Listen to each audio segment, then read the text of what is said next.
Excellences, Mesdames et Messieurs, chers amis, vous avez pris le chemin de Genève pour dire haut et fort « Ne tuez point », pour barrer la route à la peine de mort. À l'heure où ce congrès se termine, sachez que je suis personnellement très émue de me retrouver parmi vous. Vous qui n'avez de cesse de vous mobiliser, chacun, chacune à votre manière, pour un combat qui nous tient à tous tant à cœur.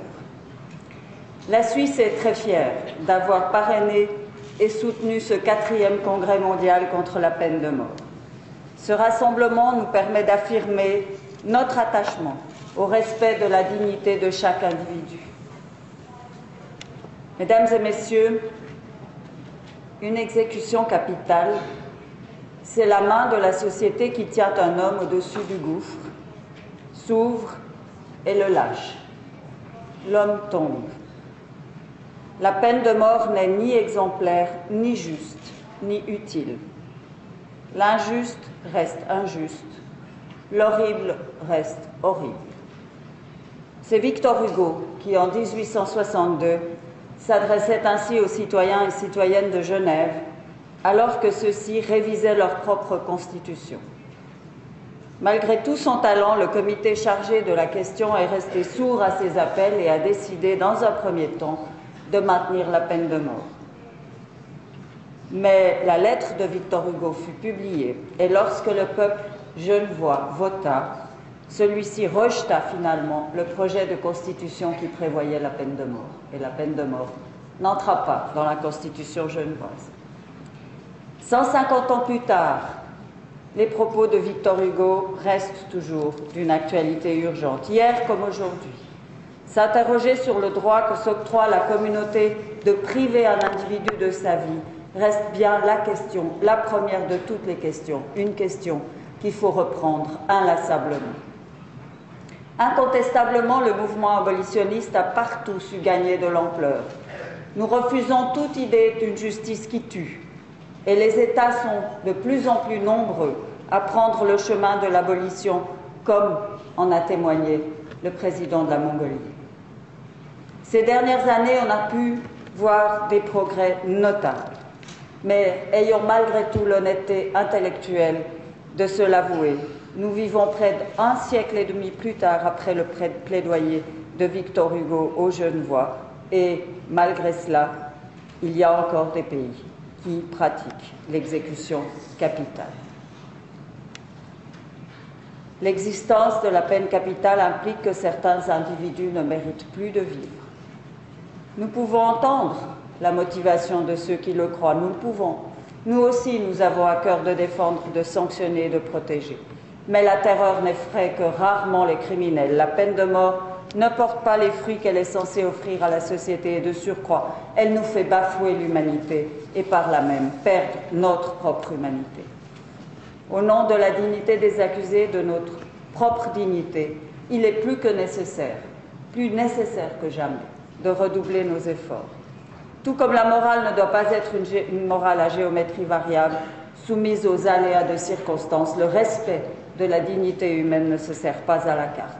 Ce n'est pas en ajoutant de la noirceur à l'obscurité que nous créerons plus de lumière. En appliquant la peine de mort, l'appareil judiciaire croit rendre justice, sanctionner, donner réparation. En ôtant la vie à un condamné, le système veut donner l'exemple en infligeant la plus stricte des peines à celui qu'elle désigne comme l'ayant mérité. Mais ce n'est pas notre vision de la société, à nous tous et toutes rassemblés ici. Ce n'est pas ainsi qu'une société s'élève dans l'humanité. Tous et toutes, nous devons continuer à nous interroger sur l'efficacité de la réparation qui consiste à ôter la vie. En cas de meurtre, cela rendra-t-il vie à la victime? Cela compensera-t-il la douleur et la tristesse de la famille? La peine de mort n'apporte ni compensation, ni réparation. Elle ne donne véritablement ni leçon, ni exemple dissuasif et ne protège pas davantage la société. Alors, pourquoi paraît-elle encore si indispensable à certains? Pourquoi ce droit d'ôter la vie, ainsi banalisé dans certains pays? Peut-être parce qu'elle traduit de façon spécieuse un sentiment populaire que l'on pourrait pourtant prêter à un État, la vengeance. Ainsi énoncé, l'acte ne perd pas de sa fermeté aveugle, mais de la superbe dans laquelle il drape la notion de justice. Au-delà de toutes ces raisons, il est question de vie et de mort, d'humanité de la société. Nous voyons le rassemblement qui se termine aujourd'hui comme le coup d'envoi d'une année où nous nous engagerons de façon encore plus déterminée dans nos contacts bilatéraux, dans les enceintes internationales, avec les ONG et la société civile, pour que les droits humains soient mieux protégés et pour que les obstacles inacceptables vers plus d'humanité continuent de tomber. Cette année, l'Assemblée générale des Nations unies doit se prononcer sur une 3e résolution appelant à l'instauration d'un moratoire mondial en vue de l'abolition de la peine de mort.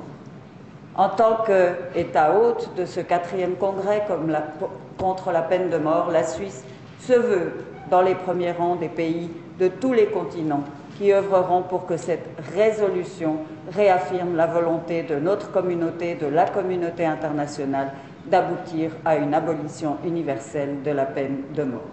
Mesdames et messieurs, chers congressistes, je tiens à saluer le courage que vous avez montré en venant ici.